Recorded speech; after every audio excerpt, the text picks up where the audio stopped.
जो कहानी है वो उन औरतों की जो घर में सुरमा बनाती हैं। ये अपनी नवी किताब जो वाणी प्रकाशन से प्रकाशित हो रही है कि मुखपृष्ठ अनावरण के वक्त से कवर लॉन्च में बेहद खुशी हो रही है।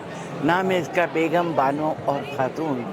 पिछले साल मैंने 7 कहानियों के साथ सब्त पढ़नी नाम की किताब का यहाँ पर विमोचन कराया था।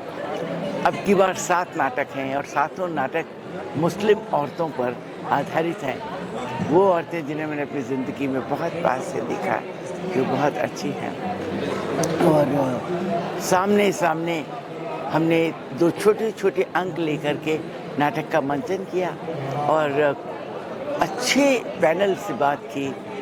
श्री प्रताप सहगल जो बड़े वरिष्ठ लेखक आलोचक हैं, इकबाल स्वरूप राही जी जो कवि और हमारे मेहरबान दोस्त हैं और वरिष्ठ कवि हैं, और श्री सतीश जायसवाल जी, और सबसे बढ़ के श्रीमती नासिरा शर्मा जिन्होंने बहुत कुछ बोला, और वो मुस्लिम समाज से। इन सब के सतीश जायसवाल जी मुझे अचानक मिल गए थे, उनको अनेक हैसियत दिया। सबका आशीर्वाद इस नाटक की किताब को मिला है।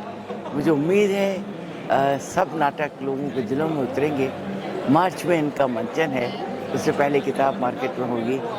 भूलिएगा नहीं, 7 नाटक बेगम बानो और खातून। रमा की बहुत अच्छी कोशिश है। इससे ये होता है कि जो कामकाजी औरतें हैं, जो पढ़ी लिखी औरतें हैं, जिनको शादी के बाद एक तरह से होम साइंस क्लास में डाल दिया जाता है और जब तक वो पढ़ती हैं तब तक कहा जाता है आप टॉप कीजिए, सबसे अच्छे नंबर लाइए। तो ये ट्रेजेडी इस सेंस में है कि जब से चेतना और शिक्षा बढ़ी है तो समझ में नहीं आता फिर पढ़ी लिखी औरतें करें क्या। आपके पास नौकरी की संभावना नहीं है, नौकरियां कहाँ हैं, बेकारी है, और सबके पास इतनी पूंजी नहीं रहती है कि वो कोई बिज़नेस शुरू कर पाए। तो इसलिए ये जो रमा ने उठाई हैं चीज़ें, ये अपने में एक बहुत ही अच्छी है और स्टेज पे आएगी तो ज़्यादा अच्छी तरह निखर के आएगी। हमारी जो योजनाएं हैं और लड़कियों के लिए सरकारी हों, NGOs हैं, और परिवार भी बदले हैं। एजुकेशन ज़बरदस्त तरीक़े से मुस्लिम औरतों में आई है और लड़कियों में आई है। आप देखिए ना कि कितना जगह उन्होंने टॉप किया है, कहाँ कहाँ पहुँच रही हैं। बहुत सारे नाटक हैं, जैसे मान लीजिए बकरी नाटक, अब उसका मंचन नौटंकी में भी कर सकते हैं और यथार्थवादी शैली में भी कर सकते हैं। इस तरह से इनके जो नाटक हैं उनका भी मंचन अगर जब मंच पर उतरेंगे तो उनको जरूर ऊपर काम करना, क्योंकि सबसे ज्यादा नाटकों में अगर वर्बोसिटी होती है तो वो रेडियो पर, उससे कम वर्बोसिटी जो है वो मंच पर, और सबसे कम वर्बोसिटी जो है वो टेलीविजन पर होनी चाहिए, जबकि होती नहीं है।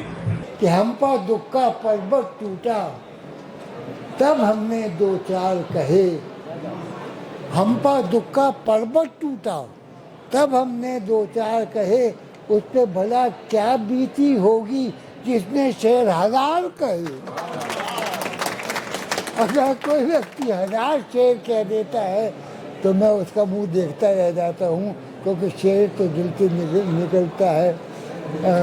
तो आज आपके बीच आया और इतने साहित्य प्रेमी इतने उत्साह से यहाँ आए हुए हैं तो मेरा मन हुआ कि कुछ उसमें सुनाई दूँ।